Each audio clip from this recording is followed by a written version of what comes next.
Good afternoon, everybody. We are back with TRS, the Recruiter Show, episode 2. And yes, it's just the second episode, but yes, if you are already following, you would know what we are doing in the show. The idea is very simple. Uh, we are at Super Pro. We are working with the recruiters. The founder Shantanu Saha is here, and the idea is very simple. We bring together HR experts from different areas of HR, covering various different expertise of HR, the different subdomains of HR, so OD, training, compensation. Idea being very simple. We bring these experts, so either these are individuals or companies, and we are able to bring something out from the conversation which helps the audience, which helps you, which helps other startups or other companies or other HR professionals. It helps them.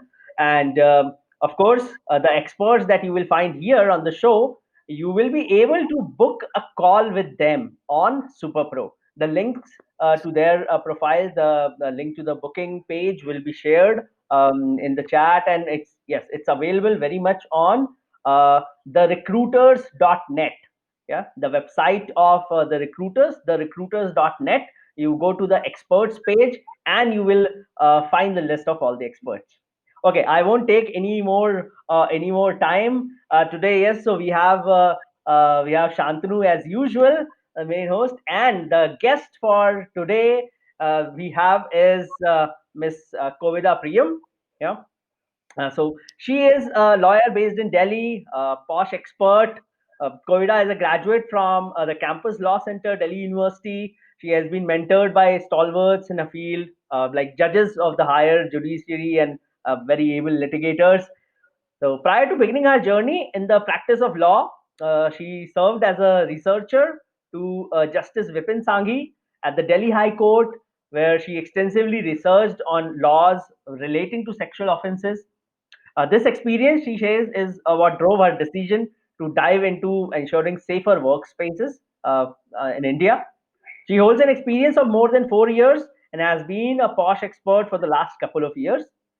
She has been conducting trainings for both employees and internal posh committees of public and private organizations, different MNCs, and educational institutions. She also sits as an external member for several internal committees. Okay, I have taken a lot of time already. Welcome, Kovida. Over to you. Thank you. So before COVID starts, let me just once again actually welcome all the people who are actually joining in. So I see Sumit Chaudhary is there, and I see some of the other gentlemen and folks who had booked the webinar. To reiterate once again what Gaurav mentioned, this is the second episode of the Recruiter Show. So good afternoon, everybody, and welcome on board. So what we are trying to do is get in HR experts from various domains, as Gaurav mentioned, whether it's OD, training, compensation, or psychometric assessments.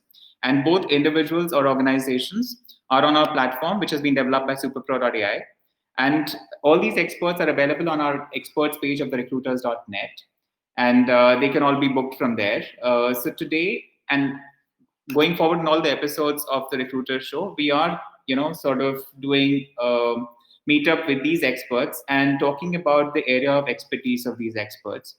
And so this is something which will be beneficial not just for the general, public in terms of professionals and companies, but also for other HR experts. And I would also invite HR experts from various subdomains who want to be part of this initiative to reach out to us.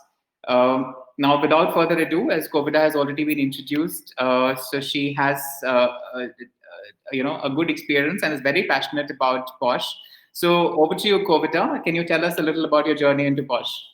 So hi everyone, my name is Kovida. As they told, I'm a graduate from Delhi University Campus Law Center, and so a little bit about my journey. How did I land up into something like Posh? Is while I was researching at the Delhi High Court with Justice Vipin Sanghi, I was researching extensively on sexual offences, particularly the POCSO Act, which is Protection of Children from Sexual Offences. And that's when I realized that I have a knack for it. I love how you deal with something like that, and it's obviously unjust. Any sexual offense is really, really unjust. So I think it began from there. When I got out, I was not into being a defense lawyer, and POSH was something right up my alley, I would say. So that's where I started. Experimenting with POSH. I started training, and then I started sitting on IC teams, and it's been great. I mean, it's very, very important. I feel very passionate about it because it does make a change in people's attitudes, at least how they perceive sexual harassment. And I guess having a conversation about things like these is very, very important. Because that's how you kind of get an idea about what it is. If nobody talks about it, then nobody is educated about anything. And raising awareness about topics such as these is, I feel, very, very important. Great. So can you just start for at least all the people to, or even a layman who sees the recording later, what is the POSH Act? Because we tend to use acronyms a lot. So, to that. The POSH Act is basically the sexual harassment of women at workplace prevention, protection, and prevention, prohibition, and redressal. So what it deals with is it lies down certain measures for the prohibition of sexual harassment at workplace. It is gender specific. It is only for women. The act as such. And to give a little bit of background, what it came from was that in 1992, I guess, there was a case called Bhanwari Devi case, which what had happened was there was this woman called Bhanwari Devi who was a social worker, and she used to prevent child marriages from happening. And so one such marriage was taking place of a child who was below 1 year old. So she went ahead to stop that, and she was, in retaliation to that, she was gang raped by certain people of the community where the marriage was taking place. And this went on up until the trial took place, and she did not get justice. So there was this bunch of NGOs who took up the matter and went to Supreme Court and filed a PIL regarding the same. That's where the Supreme Court realized that we do not have adequate measures to, combat something like sexual harassment of women at workplace. So they wrote down certain guidelines in that judgment, which were called the Vishakha Guidelines. This was back in 1997. Those guidelines were enacted as the POSH Act in 2013, and that is how the POSH Act came into being. So they are basically guidelines which the Supreme Court had written down to ensure that women are safe at their workplace, which were later enacted into an act, and that's how POSH Act came into being. So do we have, as per the act, a definition of sexual harassment? And yes, the POSH Act does define sexual harassment, but if you look into it, see, because sexual harassment is a very subjective experience, you cannot really define something that is subjective, meaning that it's different for everybody. So somebody might sexually harass someone else in a way, and somebody else might sexually harass someone else in another way. So there's no particular definition that we have on it. Of course, it defines it as general terms like unwelcome conduct or physical touch and all of that, but not specifically that if you touch here, it's not sexual harassment. If you touch on the back, it's sexual harassment. There's no particular definition. Of course, it's a very relatively new law. It was enacted in 2013. It's not that old. 7 years is really not for something like law to grow into. So we have judgments on it, and of course we are working, organizations are working. You have your organizations that are defining what exactly would constitute sexual harassment as per their policy and what will not. But in general, yes, the POSH Act defines it somewhat in general terms, but no specific definition is there. Of course, there are judgments coming in. Like recently, we had this month only, Kerala High Court has given out a judgment where they've dealt with what is sexual harassment, and they've, barred some things that will not be taken as sexual harassment. For example, gender bias. So it's an evolving law. Let's see where it goes. But as of now, the term is very general. It's not specific. So kind of encompasses a lot of things within itself. So a company can always define a policy which could be encompassing all genders? Because you said the act per se is gender neutral. I mean, is not gender neutral. It's Yes, so the act is gender specific. It is for the protection of women specifically. But a lot of organizations are supplementing the act, because the act itself says that you have to have a POSH policy in place, and that is supplemented with the POSH policy that your organization has. It is to adhere to the POSH Act, but it never, objects a gender neutral policy. So a lot of organizations are going for gender neutral policies these days. Of course, also considering that. Now there's a whole lot of new area cropping up with the trans rights coming into place. I think more and more gender inclusive organizations are forming very gender neutral policy. Also, let's understand that gender is not a it's a non-binary concept. It's not like there are only two genders. There are a lot of genders. So I think very forward organizations who are welcoming of this change have very beautiful policies which encompass all genders, everything. So sexual harassment is not it doesn't only happen to women. I truly believe that. But the act per se is only for the protection of women. You have to be compliant in the sense that you have to ensure that the women are. In fact, what is it that an organization has to be POSH compliant? I mean, what is defined? What is an organization? I mean, right from who falls under the purview of it, an organization, and what are the compliances? If you can take us through that. To be POSH compliant, the act mandates that every organization has to be POSH compliant, in the sense that you have to ensure that no woman is getting sexually harassed at your workplace. But it says that every organization that has more than 10 employees, now 10 employees can be contractual, consultants, temporary, permanent, what have you. But essentially, if you have more than 10 employees, then you mandatorily have to be POSH compliant. Now, what does it mean to be POSH compliant? POSH compliance has 5 major requirements to it. One is that you have a very clear POSH policy, which must adhere to the POSH Act. So whatever guidelines are there in the POSH Act, you have to form a POSH policy around it. Again, some organizations choose to go gender neutral. Some organizations invest a lot of time in deep diving into what all to put in their POSH Act, because the POSH Act doesn't just deal with sexual harassment, it deals with the whole workplace culture of your organization, right? So it must adhere to the POSH Act, but you can go around creating gender neutral policies and all of that. That is your organization's view on it, I would say. This is there. Then the second thing is you have to have an internal committee. The internal committee is responsible for sitting on these adjudications. If in case there is a complaint under the POSH Act, the internal committee is empowered to sit on it, adjudicate on it, and resolve it. It's called an inquiry that you conduct under the POSH Act. So you have to have an internal committee. It has a certain structure, a certain composition. So very senior members sit on it, and females have to be on it and stuff like that. So there are mandatory requirements of every internal committee as well. The third requirement is that there should be an external member on your internal committee, which is again very important. What it does is it gives an external perspective to whatever disputes you are dealing with within the organization, right? So just to ensure that a fair inquiry is being conducted, you have to have an external member in your internal committee. Now, these external members also are specified in the POSH Act as to who can sit as an external member. They should be either NGO workers or somebody very well versed with the law and stuff like that. The third requirement is that you have to have an external member. The fourth requirement is that you have to have periodical trainings for your employees as well as your IC team. Now, these are trainings where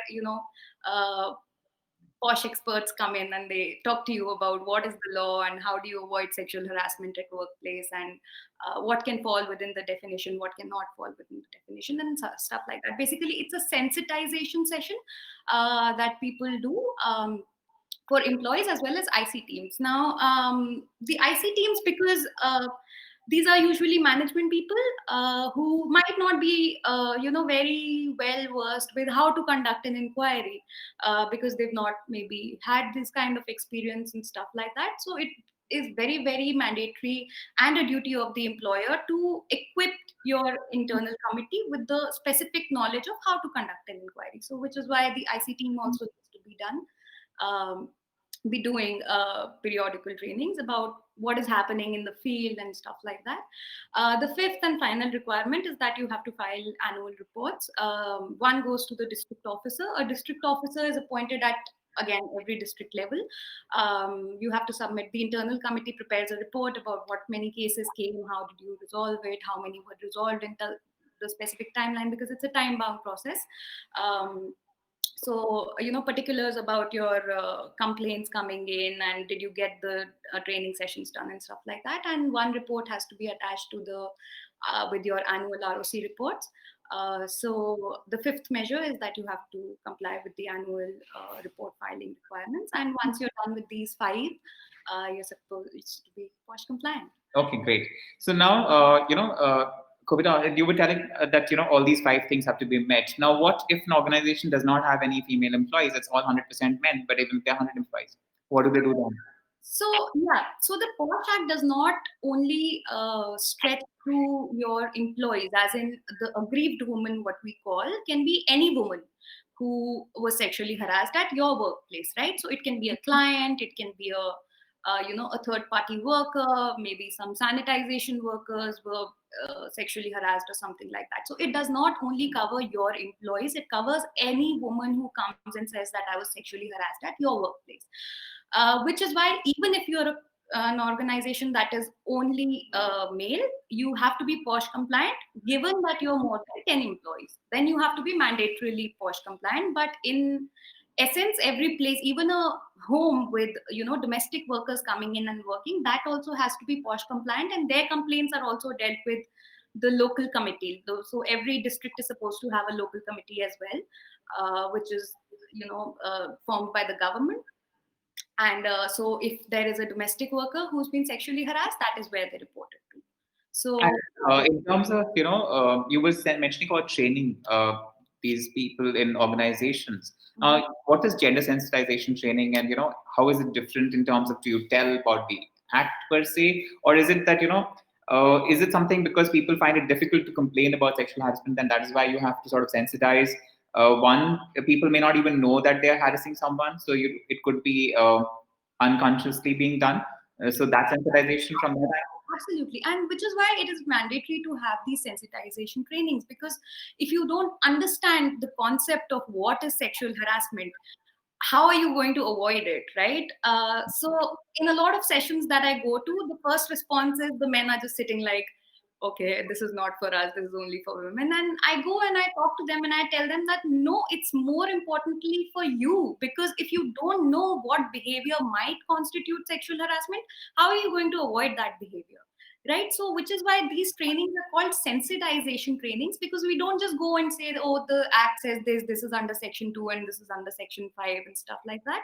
We go and in most of my sessions, I go and I spend good 15-20 minutes just connecting and talking to the people about, that we need to talk about it, right? So you have to create an environment where people are comfortable talking about it. And it's basically not just a training, it's a conversation sort of a thing between the employees and the trainer, where you put up your questions if you have any questions, because something like sexual harassment, people don't generally talk about it, especially in corporations. Suppose you're an engineer, why would you go ahead and talk about sexual harassment just out of the blue, right? But what these trainings ensure is that there is a conversation happening around the topic, and that people are sensitized about what is sexual harassment, in what ways it exhibits, because sometimes even females don't know if they've been sexually harassed. It's so mild, the harassment, that they cannot decipher whether any action is liable on it or not. So once you're clear with what is happening in your life, you will be able to adjudge better whether or not to proceed with a complaint or not. So one of the reasons why these sensitizations are very important is because you go ahead and you talk and you decode how sexual harassment exhibits itself, because there's no definition that you can give to something like that. Something that might be harassment to me might not be harassment to the person sitting next to me, right? So kind of go around talking about it and sensitizing people about it. We don't go around just saying that, oh, posh act may, this is okay and this is not okay and this is fine and this you have to do and this is what you don't have to do. We go around talking to people about how do you feel about something like this? Do you think that something like this should be acceptable? And if you see, generally people, their moral compass is always right? So they'll know that no, this is not right, absolutely not.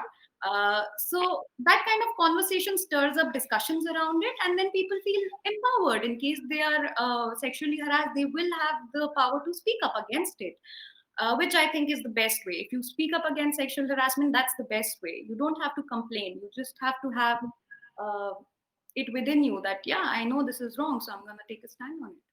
Hi, Kovida. I have a I have a question which I think now, given the changed world in which we are living, with work from home and everything, and business being conducted, work being happening over video calls and so on. uh, and this is like I've been listening to few conversations, reading a few things online as well. People tend to believe that, oh, as far as posh is concerned, for that, like, I have to be, of course, in physical proximity of somebody, then only it is. Otherwise, how can you say that it's happening? So examples like, so fun, from a posh perspective, right?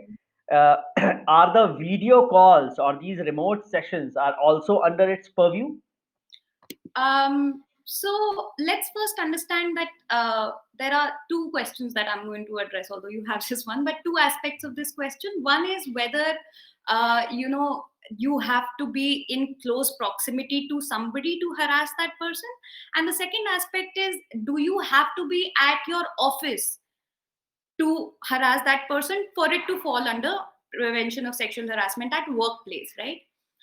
So with regard to the first question, no, obviously not. Physical touch is not the only thing that constitutes sexual harassment. Even bullying with sexual undertones will amount to sexual harassment. So you can be, constantly asking them, oh, do you want to have a coffee with me? Do you want to have a coffee with me? That girl is saying no, no, no, no, and you're constantly going on, texting her, bugging her, and stuff like that is all covered under POSH Act. Let's also understand, coming to the second aspect, where work from home nowadays it's more relevant, is that the POSH Act itself defines something that's called the virtual workplace.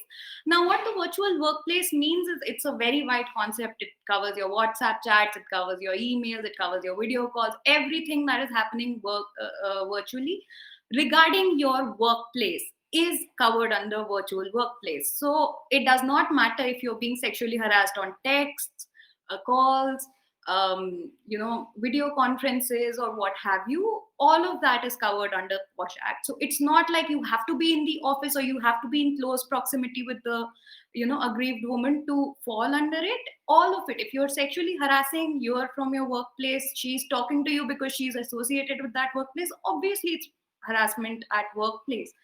So yes, it's a nowadays it's becoming more and more relevant because people are working from home, and people tend to have this concept that no, workplace is the office, so Yeah. hope won't be covered under it. But that's absolutely wrong. Everything that you do in regard to your work, if you're doing it, if you have a place, suppose this, I'm sitting here on work, right? So right now this is my workplace.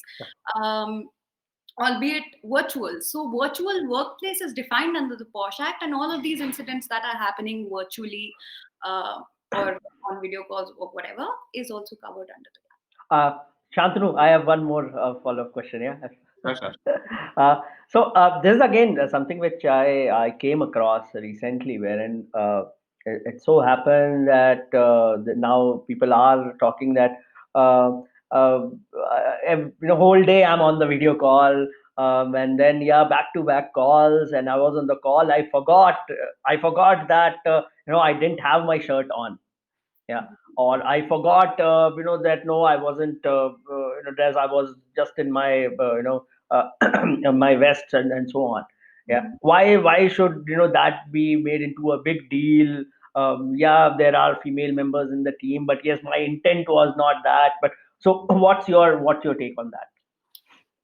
I mean, can you turn up at your workplace in a vest and say, oh, I forgot? That's just not acceptable, right? There is a work code that you have to follow. There is a code of conduct that you have to follow. Every workplace has that you have to dress up appropriately. So if you're not conscious about, oh, I wouldn't buy that somebody is going in front of the laptop on a virtual conference and he does not realize that he's sitting in a vest.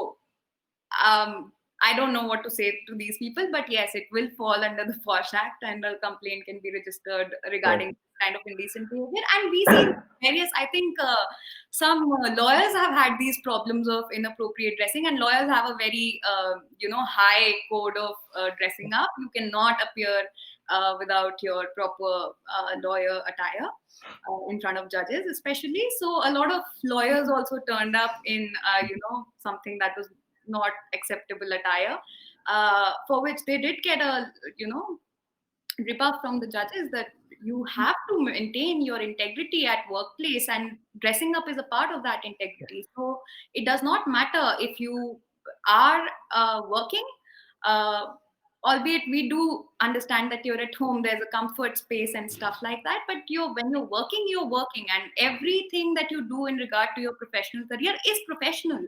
So any conduct of yours that might offend somebody is to be taken into consideration, and you cannot go around saying that, oh, why are you creating a scene out of it? If somebody was offended, they were offended. It's a subjective experience. If you don't feel offended by your vest, doesn't mean I don't have to feel offended. So from an organization's perspective, I think then organizations need to know that yes, this should not be left to employees or the team members' interpretations. I think this should also be covered now that it's become the norm. Now, what people call the new normal. I think then it should be covered that there are clear do's and don'ts, so that people don't assume, because naturally, if something happens, as so I know, so you spoke about the committee and everything, and there is a fairly elaborate procedure on that, on inquiry and everything. And of course, as an organization, I think it's in the interest of everybody that even these codes are published clearly, that see, you have to be cautious of where you are, and your dress up, and everything, and even your language. You cannot simply assume that, oh, I didn't realize the mic was in mute. Absolutely. So which is why I stress upon having a very elaborate POSH policy, because what it does is it ensures that employees have been told firsthand that this kind of conduct is an absolute no. We are not going to tolerate it. If something like this is done, we will take action on it.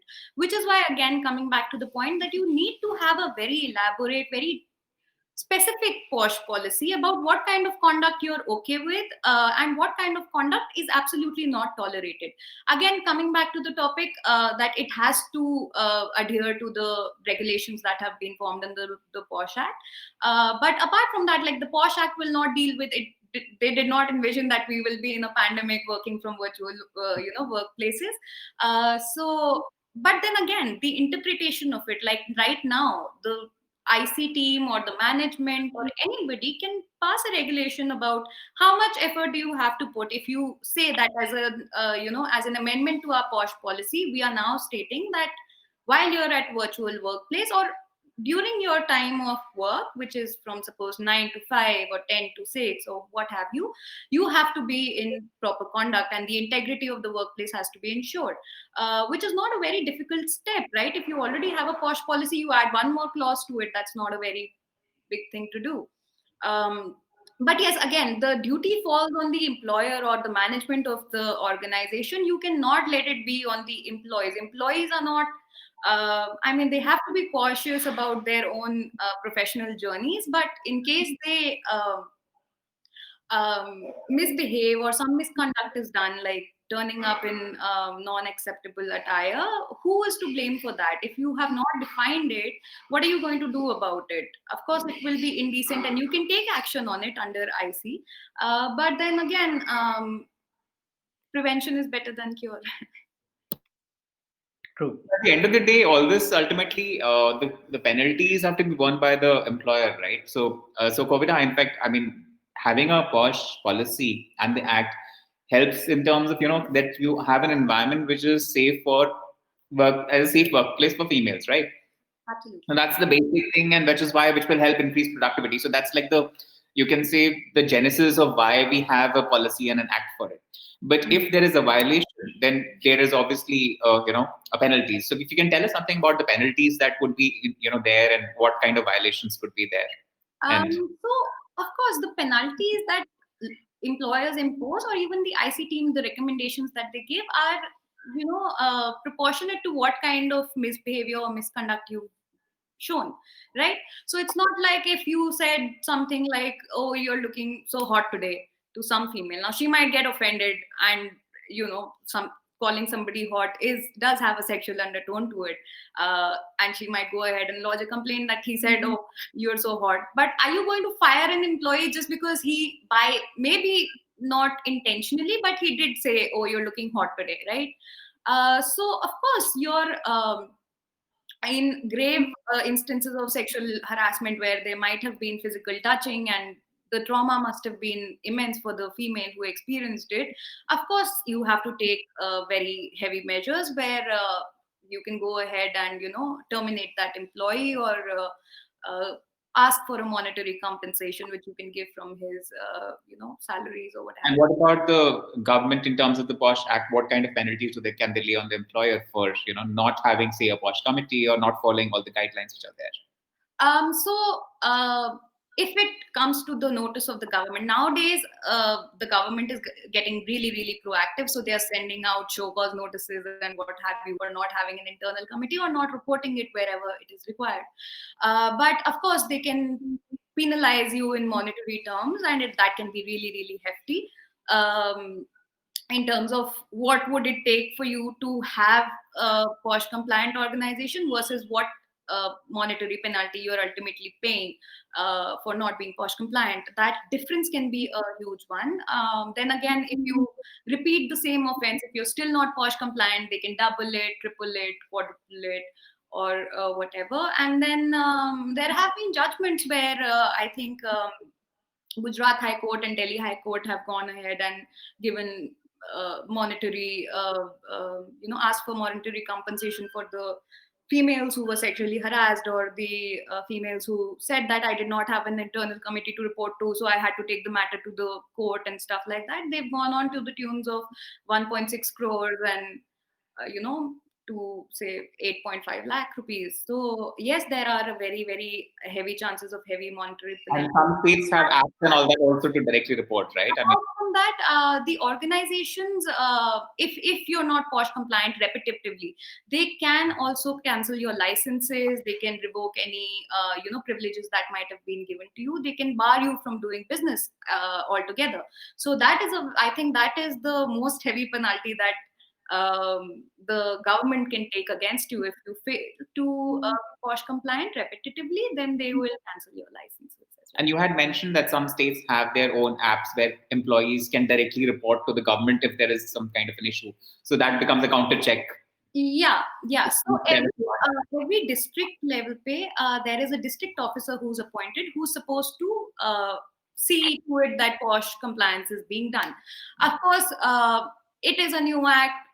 At certain places, district officers are pretty new. They don't know what to do with it and stuff like that. But for example, Noida, as an example, is very proactive in their monitoring of POSH compliance. So if you don't have, what they have done is they have an app called SHORE app, which is SHOR, which I think stands for Sexual Harassment Online Redressal.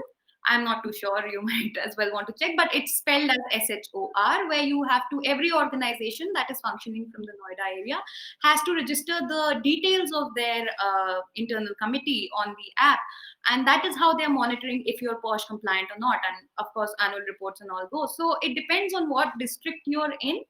A lot of districts are being, especially I think metropolitan cities or major business hubs, their governments are very, very stringent on having these complied with. I'm not too familiar with smaller towns and how district officers are doing it there, because personally I've only been around major corporational hubs in the country where this is at least being taken very, very seriously. But it's an evolving law. Let's see.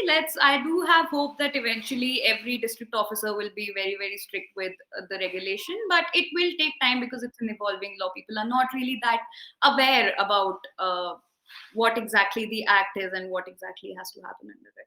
Correct, correct. While I go to the next question, I would also ask the audience who've joined us if they have any questions, they can, put it in the chat, or if they want, they can even unmute or, come on video, and we can, include them in the webinar. Let me move on to the next question. So you had mentioned that there is a certain structure to the internal committee. If you can tell us a little more about the internal committee structure, what are the minimum numbers? How many committees can be there? Can be multiple committees? What if some organization has multiple locations? Then how do you manage things like that? So under the POSH Act, every workplace of yours is supposed to have an internal committee of its own. Of course, if you have more than 10 employees at that place, then it's mandatory to have an internal committee there. How many members? 4 members are minimum, where 3 members will be from your organization and 1 will be the external member. That's a minimum requirement. Maximum, there's no prescribed limit, so you can put as many members as you want, but I think 3 to 4 members are more than sufficient to go over an inquiry. What is the structure like? What is the composition like? Is that these are senior members from your organization, and of course, as we went over earlier, the expert who comes from outside, who's very well versed with what to do or has been working for women causes and stuff like that. And that's about it. That's about Do what. we have people from the same department, or it has to be, multiple departments? And what if they are spread across the whole country? Do they have to have, Yeah. one centralized POSH company? Okay.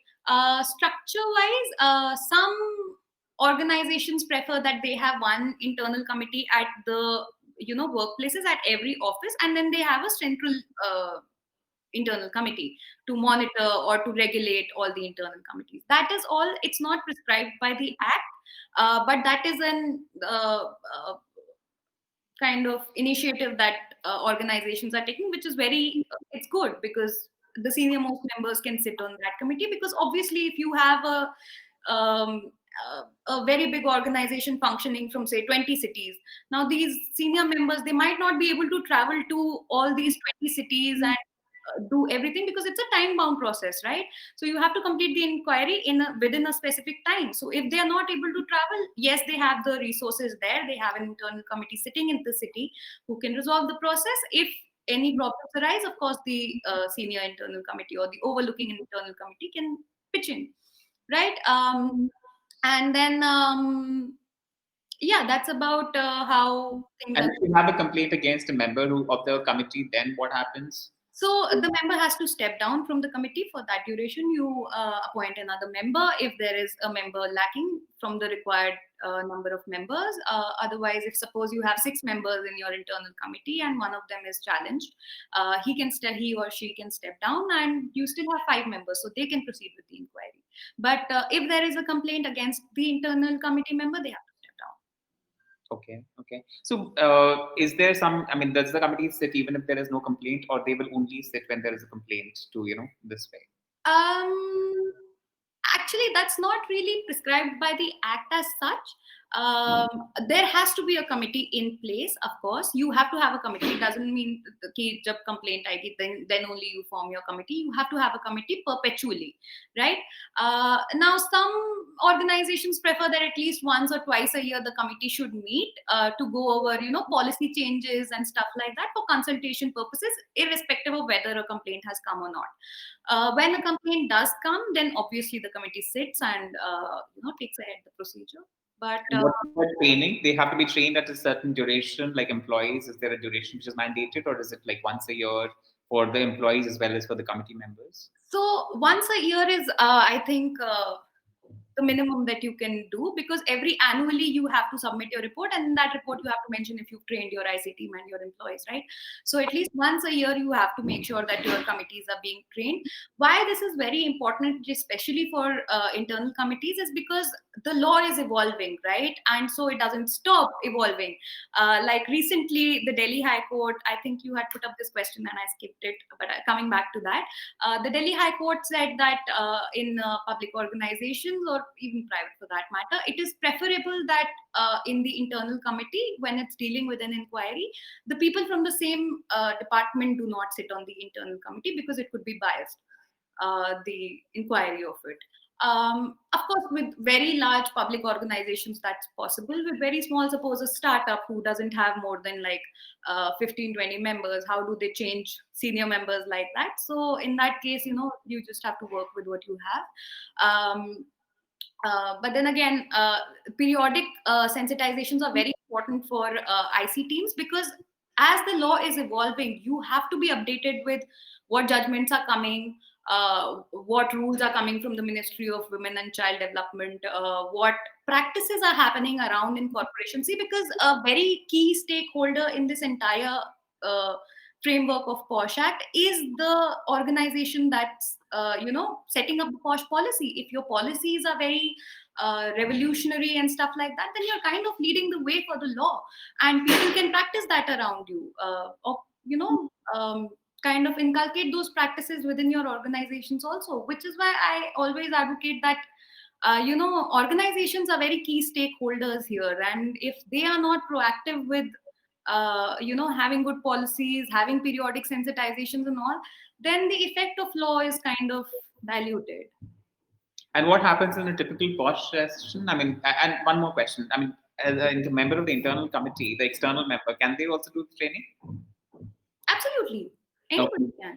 Even so, the periodical trainings can be done by obviously experts, because they will know how to talk to people, and anybody can come and tell you, okay, this is the POSH Act, this is what it says. But for them to decode how it is relevant in your culture, to understand your culture and appreciate it, a lot of consultations have to be done. So me as a POSH trainer, I actually sit down with the organization. I ask them, do you have a POSH policy? I go through their POSH policy. I then ask them, what kind of culture does your organization have? Are people friendly with each other, or people isolated, they work in isolation and stuff like that? So you really have to understand the culture of that organization, because coming back, it's a subjective experience. You might have very younger corporations with all young people who are all over the place, and they are jumping around, hopping around, and talking in what terms we use in normal slang language.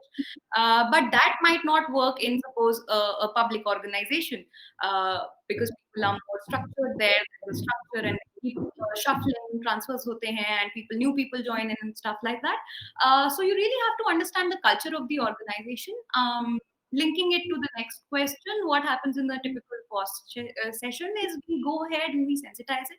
So me personally, what I do in a course session is I invest some time at the beginning to connect with the audiences, to make them understand why we are doing this. Once they understand, okay, why are they doing this, they become open to it. They have to be comfortable with the conversation we are having, because it's not generally very you don't find people talking about sexual harassment generally, right? So one day, if you're giving it, you might as well want people to be comfortable talking about it. If they have any questions, they should be able to voice it. If they're too scared to talk about it, then the session is ineffective, I feel. So first and foremost, I connect with the audiences. I tell them that this is important. We need to talk about it. Right? I'm not going to just come here and tell you section 2 says this and section 10 says this. Then we take them into the POSH Act. We tell them that there is a legislation to it. This is your internal committee. This is your POSH policy. We tell them about their POSH policy. We tell them about the Act and how it kind of merges with their POSH policy. And then we sensitize them. We have open discussions. If anybody has any questions about something that might have happened to them that they didn't understand if it was sexual harassment or not, they can voice it. They can ask about it. Men, they can, ask about their behaviors, and if that was sexual harassment, we can address that questions. So basically, sensitization happens where a lot of it is centered around, people just getting comfortable talking about it, and females or even males for gender neutral organizations. They have to understand that it's not okay to be sexually harassed at workplace, and so it empowers them, it gives them a voice to stand up against it if it is happening, and if it doesn't stop even after standing up against it, then they obviously feel empowered enough to go and register a complaint. Because prior to Posh Act coming into place, I think most females, even after the Posh Act coming into place, most females just fear the consequences of taking an action against somebody, especially in senior roles where this power matrix exists. I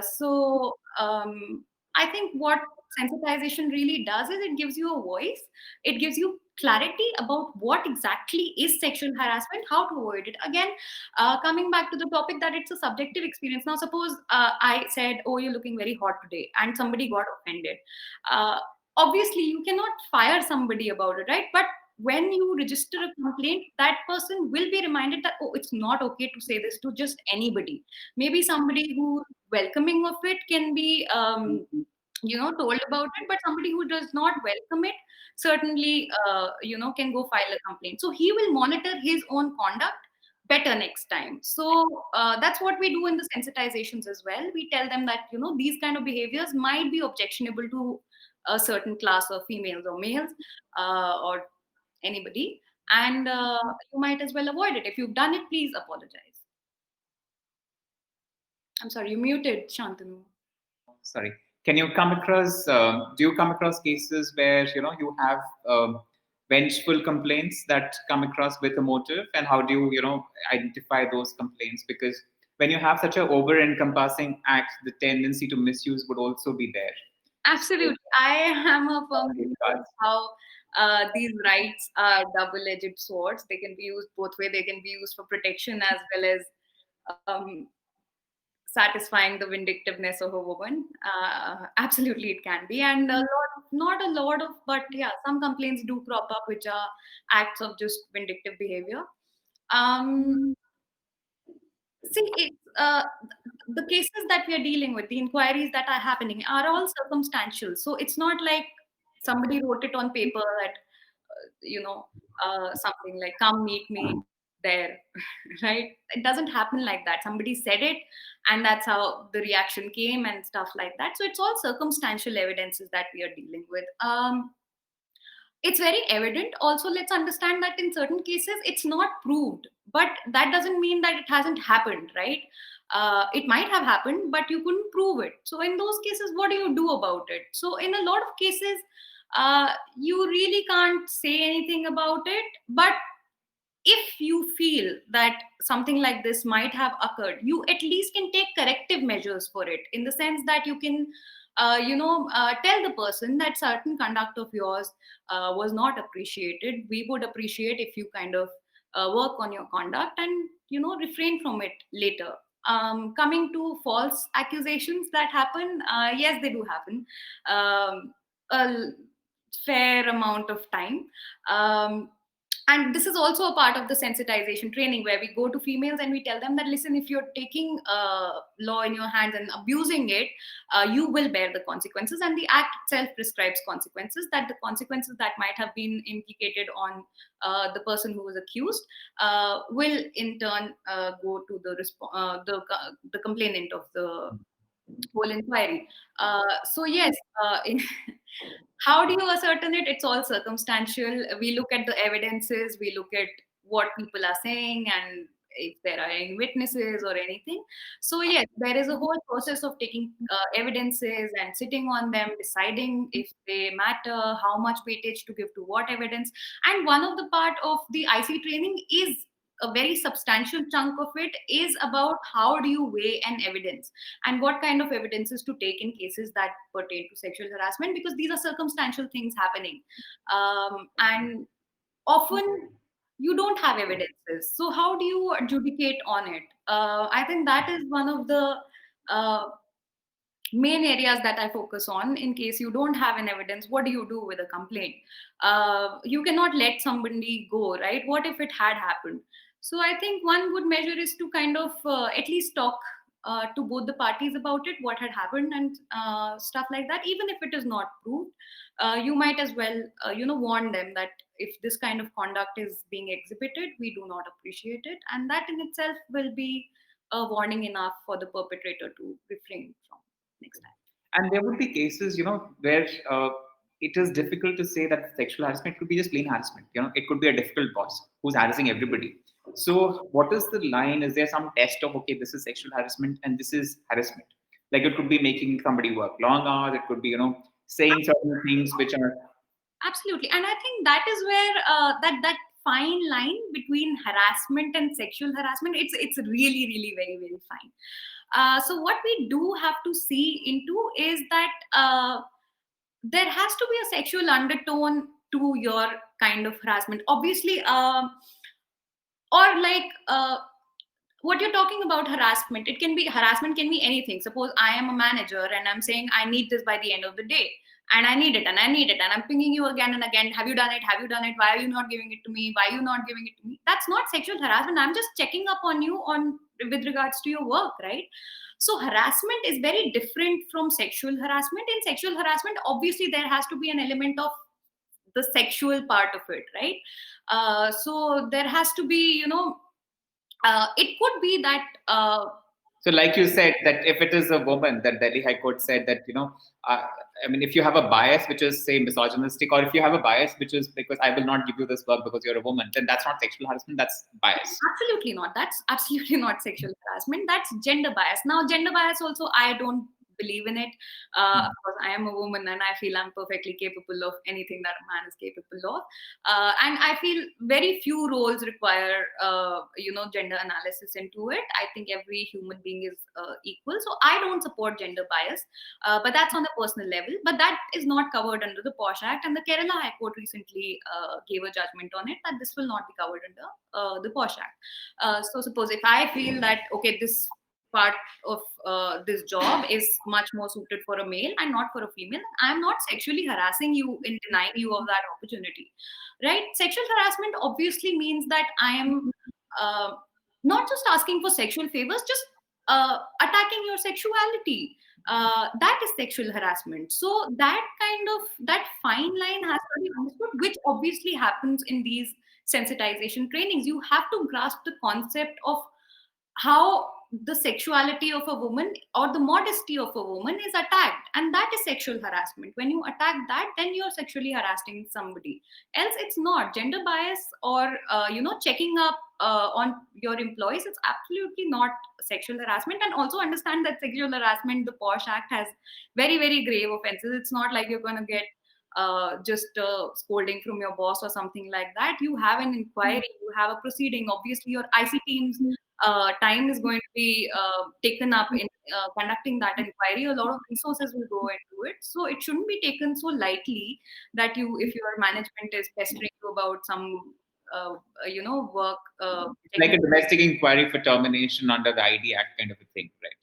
I mean, typically what the Industrial Disputes Act used to have a domestic inquiry before you, sort of fire an employee. I mean, it's much the same. It's also a time bound process, and and it's very formal. Everything is written down, everything is recorded, so there is an evidence to something that you're alleging, so you might as well use it properly, because if you're misusing it, you will leave evidence of the misuse as well, and that can go against you anytime. Okay, because these reports have to be filed and they get analyzed, and you can always have the district officer question Reports of particular inquiries do not have to be filed anywhere. Those have to be kept confidential for that matter. The whole inquiry process is confidential, and let's also understand that these are two people's reputation that we are talking about that is at stake. So proceedings have to be completely confidential, and they cannot let out the information to anybody. Of course, in an ideal scenario that exists, but mostly office gossip and everything, sometimes the parties itself go out talking to everybody, and the gossip starts from one corner to the other corner, and information is dissipated. But in an ideal scenario, this is completely barred. You have to keep confidentiality because somebody's reputation is at stake. And in both cases where the female has been sexually harassed, she will experience trauma. And I'm speaking from personal experience. I have also been sexually harassed very early on in my career, and it was very traumatic for me. I consider myself a very bold person. I was shocked completely. I couldn't come to terms with it. So it's actually very, very traumatic for a female to experience something like that. In cases of false accusations, of course, it's traumatic for the male as well, or the responding party, right? It's traumatic for anybody, all sorts of whatever, whoever is at fault.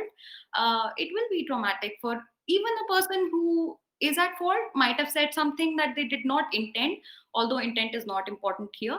But even if they did not intend it, like that example that I gave, somebody said, "Oh, you're looking very hot today." Now, he did not intend to offend her, right? But if a complaint is lodged, he will feel, a certain level of stress that, "Oh, what happened? I did not mean it like that," right? So you have to understand that these are people that we are dealing with. These are not. You also have it in a party when somebody's under the influence of liquor, but it's a workplace party, so they're also, people will not have realized their judgment. It would be lack of judgment. Things like that would have also happened, right? So it's covered under the POSH Act. Of course, you are going to monitor the fact that they were intoxicated. But then again, coming back to the essence of it, your conduct is your responsibility, especially when you're at a professional place where your presence is because of your profession. You have to be in a professional conduct. Obviously, you have to, if it's a party, you are there to enjoy. But then again, you have to monitor your conduct in the sense that you cannot consume so much liquor that you might misbehave with somebody, or just misbehavior in general is not going to be tolerated. If you, take for example, if you're at home and you misbehave under liquor, is that a substantial excuse? Are you to be condoned for it? No, right? So covered under it. So great. I think, Kovita, I think we've covered the entire spectrum under this act, and I think it's pretty clear to anyone who attended. Any questions, Gaurav, Sumit, anybody else? If there's any question, you can, otherwise we can wrap this up. And thank you so much, Kovita, for enlightening us. I'm sure as we put up this video on YouTube and on LinkedIn, a lot of people will benefit from, the knowledge that is there. Gaurav, you want to add something? Yes, one aspect which definitely I've been always conscious of, that is it's relatively easier for companies which have been in existence for some time, but I've always seen that yes, this is uh, even more important for startups now, because law doesn't discriminate whether you are a small startup or you're a large enterprise. Law is law, and that is where I think now, at least with this video, a lot of startups will definitely benefit from it, and that is what even in my network, in my circle, I have been telling founders that yeah, don't take it lightly. This is something of sort, which like you do not want to be there really. You You don't do want not to. want to be dragged to the courts for Yeah, it, yeah, under any yes, circumstances, right? Of course, it's not. Maybe nobody is that kind, and no employee is a harasser in your organization. But just in case something happens, you might as well be well prepared with a proper compliance in place, with a proper true. RC team in place to back you up. That's all. Because even what I was hearing from Kovita earlier is that even if you are like 10 people, all males, somebody, a client, a vendor, somebody else in a telephonic communication can also file a complaint to your IC committee. Absolutely. If you don't have an IC committee, because if they have a grievance against any of your team members for any kind of sexual harassment, then they need to have the redressal. So it could, you could be in a common building, and it could be somebody else just coming to your office and facing an incident. Then that would also have to be covered in that sense. So that avenue is for any woman uh, in your workplace. So yeah, so it is something which is actually, of course, a very good law. And I think is just making safer workplaces. And I really feel that with this there is more awareness, because I'm sure a lot of startups, in their chaos and in this thing, a lot of these compliances tend to slip, and Yes. so something which Or just for the sake of compliance, right? I think that is one of the problems that we face a lot, that it's happening just for the compliance sake, and you just have to get it on paper and nothing. I think that practice needs to go. We need to ensure that people are becoming more aware and more active in the participation, because we are all key stakeholders here. I mean, we're all aiming for an ideal situation, right? Cool. Thank you so much, Kovida, and thank you, Gaurav. With this, we wrap up the Recruiters Show, episode 2. Next time, again, we come with another wonderful HR expert and sort of, disseminate knowledge. And I also welcome other experts who want to join our platform to, come on board and be a part of the Recruiters and SuperPro.ai initiative. Thank you so much. Thank you, Kovida. Guys, Thank you, Shantanu. Thank you, Kovida. Thank you, Bye Gaurav. bye. Shantanu. Bye. Bye. Thank you guys again. Bye.